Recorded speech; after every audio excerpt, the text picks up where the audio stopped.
빌립보서 1장 12절에서 18절까지 말씀. 1장 12절부터 같이 봉독합니다. 시작. 형제들아, 내가 당한 일이 도리어 복음 전파에 진전이 된 줄을 너희가 알기를 원하노라. 이러므로 나의 매임이 그리스도 안에서 모든 시위대 안과 그 밖의 모든 사람에게 나타났으니 형제 중 다수가 나의 매임으로 말미암아 주 안에서 신뢰함으로 하나님의 말씀을 더욱 담대히 전하게 되었느니라. 어떤 이들은 투기와 분쟁으로, 어떤 이들은 착한 뜻으로 그리스도를 전파하나니, 이들은 내가 복음을 전증하기 위하여 세우심을 받은 줄 알고 사랑으로 하나, 그들은 나의 매임과 괴로움을 더하게 할 줄로 생각하여 순수하지 못하게 다툼으로 그리스도를 전파하느니라. 그러면 무엇이냐? 거칠애로 하나 참으로 하나 무슨 방대로 하든지 전파되는 것은 그리스도니, 이로써 나는 기뻐하고 또한 기뻐하리라. 아멘.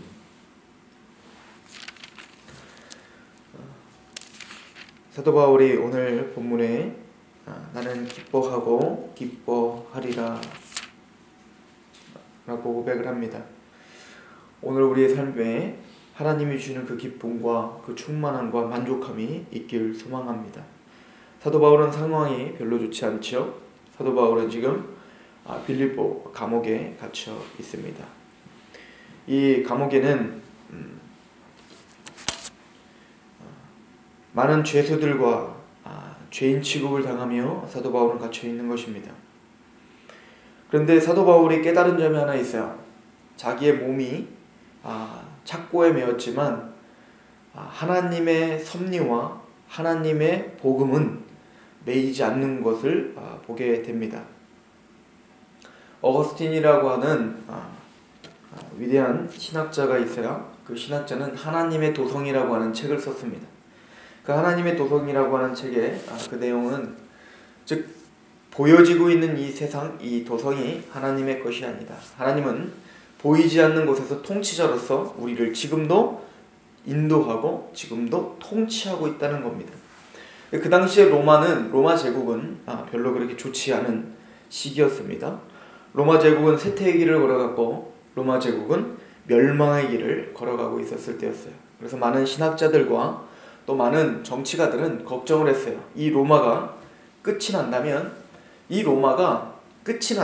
하나님의 복음에도 큰 타격을 받을 것이다. 왜냐면 그 당시 로마는 기독교를 국교로 정하고, 그리고는 타락한 중세 시대를 지나가고 있었지만, 이제는 그 로마가 국교로 보장을 하며 그렇게 보호를 해주고 복음을 전했는데, 저 야만 민족들이 이 로마를 짓밟으면 이 교회도 다 부셔버릴 것이다 라고 이야기했던 겁니다. 그때 어거스틴은 하나님의 도성에서 아니다 라고 하는 거예요. 이 로마가 멸망을 하여도, 내 조국 이 로마가 멸망을 할지라도 하나님의 나라와 하나님의 복음 사역에서는 전혀 타격을 받지 않는다. 왜냐면 이 로마가 부서지는 것이지 하나님의 도성이 부서지는 것은 아니기 때문이다. 근데 어거스틴의 말대로 로마는 부서졌지만 기독교는 더욱더 공교히 되었죠. 사도 바울은 바로 그러한 태도로 말하고 있는 겁니다. 내 육체 하나가 무너지고 내 육체가 감옥의 착고에 매인다고 해서 내가 전파하고 있는 이 복음과 하나님의 도성과 하나님의 섭리가 부셔지는 것은 아니다. 내 인생은 그렇게 중요하지 않다는 겁니다. 하나님의 큰 섭리 가운데 한 먼지와 같이 쓰임받는 것뿐입니다. 내가 살아가는 동안에 오늘 하루 하나님 앞에 쓰임받으면 그걸로 족한 겁니다. 하나님의 섭리 가운데, 하나님의 뜻 가운데 우리가 매임을 당하고 또 때로는 육체적인 고통을 당할지라도 하나님의 말씀을 전파되고 하나님의 도성에는 전혀 문제가 없습니다. 단지 사도 바울의 기쁨은 나를 통하여 뭔가 이루어 주시옵소서가 아니라, 내가 감옥에 있지만 오늘 하루 이 감옥 속에서 하나님이 나에게 행하시는, 하나님이 나에게 원하시는 그 일을 하겠습니다. 그 일은 죄수들에게 복음을 전하는 일이요, 내 앞에 간수장들, 그 감옥을 지키고 있는 그 간수에게 복음을 전하는 일인 거예요. 왜 나는 이 감옥에 갇혀서 저 교회를 개척하고 또 갈라디아 교회에 또 여러 스페인까지 가서 그 자유인들에게 복음을 전해야 되는데 왜 내가 이렇게 감옥에 갇혔지? 때로는 이렇게 생각할 수 있겠죠. 왜 내가 힘있게 건강한 모습으로 복음을 전해야 되는데 왜 내가 아파서 병원에 입원했지? 왜 내가 여기에 이 사람들 병자들과 나를 이렇게 마주보고 있는 거야? 왜 내가 이렇게 무의미한 삶을 살고 있지? 라고 많은 사람들은 원망을 하겠지만 사도 바울은 만약에 몸이 아파 오늘날 병원에 입원한다면 그것이 하나님의 뜻이구나 생각해서 그곳에서 어쨌든 복음을 전파하려고 몸부림을 쳤다는 것입니다. 그래서 어떤 열매가 맺어졌습니까? 14절에 형제 중 다수가 13절에 이러므로 나의 매임이 그리스도 안에서 모든 시위대 안과 그 밖의 모든 사람에게 나타났다. 복음이 내가 몸이 메어 그 감옥에 있으니 그 감옥에 있는 그 간수장이 복음을 듣고 시위대 사람들이 복음을 듣기 시작한 거예요. 그래서 역사가들은 기독교 역사가들은 아마 이 사도 바울이 빌립보 감옥에 갇혀 있을 때 고위 간직자들이 같이 갇혀 있었습니다. 그 사람들에게 복음을 전하고 그 사람들이 믿음을 갖게 되고 그들로 인해서 로마의 귀족들이 믿음을 갖는 중요한 통로 역할을 사도 바울이 하고 있다고 믿고 있어요. 그래서 나중에 콘스탄틴 대제의 어머니가 복음을 알고 믿음이 있었다는 것은 아마 이 사도 바울이 그 시위대 안에 복음을 전파한 것과 전혀 무관한 일이 아닐 거라는 것이죠. 하나님의 역사는 도대체 어떻게 이루어지는지 우리가 측량할 길이 없는 것입니다. 여러분들이 어떤 일이 벌어졌습니까? 여러분들이 어떤 상황입니까? 여러분들에게 어떠한 일을 허락하셨습니까? 때로는 이것이 전혀 복음을 전파하지 못할 것 같은 상황이십니까? 그러나 하나님의 도성과 하나님의 복음 매이는 적이 없습니다. 하나님이 우리를 쓰겠다고 하는 그 약속도 매이는 적이 없습니다. 하나님은 반드시 그 어떤 상황과 어떤 환경 속에서도 반드시 하나님의 일을 묵묵히 하실 뿐입니다.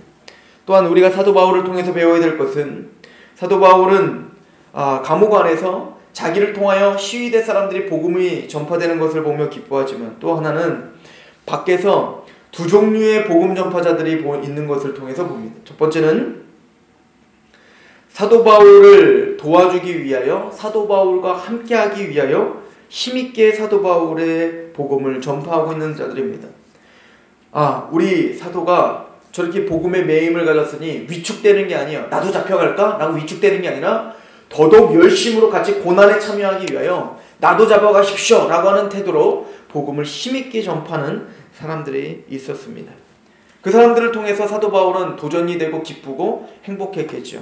그러나 두 번째 사람은 어떤 사람이냐면 15절에 어떤 이들은 투기와 분쟁으로 어떤 이들은 착한 뜻으로 그리스도를 전파한다는 겁니다. 그래서 어떤 이들은 투기와 분쟁으로 전파합니다. 그들은 17절에 그들은 나의 매임에 괴로움을 더하게 할 줄로 생각하여 순수하지 못하게 다툼으로 그리스도를 전파한다.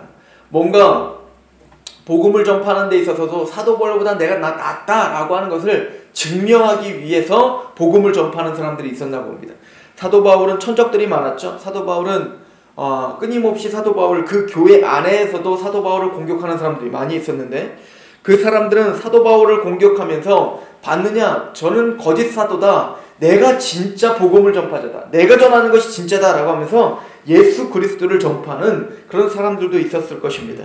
근데 사도 바울은 인간적으로 생각하면 어떤 마음이 들까? 분하겠죠. 답답하겠죠. 나를 비난하고 나를 험담하는 그들을 향해서 당장이라도 비판하고 싶겠죠. 그들은 거짓이라고 그들의 태도, 그들이 전파하는 것이 아무리 옳더라도 그들의 생각과 그들의 마음이 동기가 불순하기 때문에 그들은 거짓이니 그들에 대해서 비난하라고 라고 사도 바울은 공격을 하고 싶었겠지만 사도 바울은 그렇게 하지 않았습니다.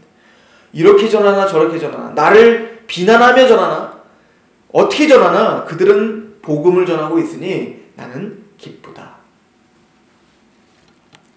18절에 그러면 무엇이냐 거칠애로 하나 참으로 하나 무슨 방도로 하든지 전파되는 것은 그리스도니 이로써 나는 기뻐하고 또한 기뻐하리라. 사도 바울이 기쁜 이유는 하나입니다. 복음의 전파입니다. 내가 나를 비난을 하건 나를 거짓 사도로 몰아붙이건 그들이 복음만 전한다면, 어떤 동기로든 복음만 전한다면 나는 기뻐할 수 있노라. 원수를 사랑하는 것이죠. 하나님의 말씀 앞에 메인바되어 십자가 외에는 전하지 않기로 작정한 사도 바울은 자신이 드러나기를 원하지 않았고, 자신을 깎아내리고 복음을 전하더라도 그것 가운데 예수님만 전할 수 있다면 나는 기뻐한다라고 이야기하는 바울의 이 복음의 태도와 열정을 우리는 보고 있습니다. 여러분들은 무엇을 열정을 내고 있습니까? 무엇에 화를 내고 무엇에 기뻐하고 있습니까? 사도 바울과 같은 그 하나님을 신뢰함과 또 오늘 십자가 외에는 알지 않기로 결정하고 십자가가 전파되는 것 외에는 기뻐하지 않기로 결정한 사도 바울의 마음이 저와 여러분들의 마음이 되기를 소망합니다. 기도하겠습니다. 아버지 하나님 너무나 감사합니다. 오늘 하루를 사도 바울의 마음을 품고 살아가게 하여 주옵소서. 그렇게 우리의 생각과 마음을 붙잡아 주옵소서. 예수 그리스도의 이름으로 감사하며 기도하옵나이다.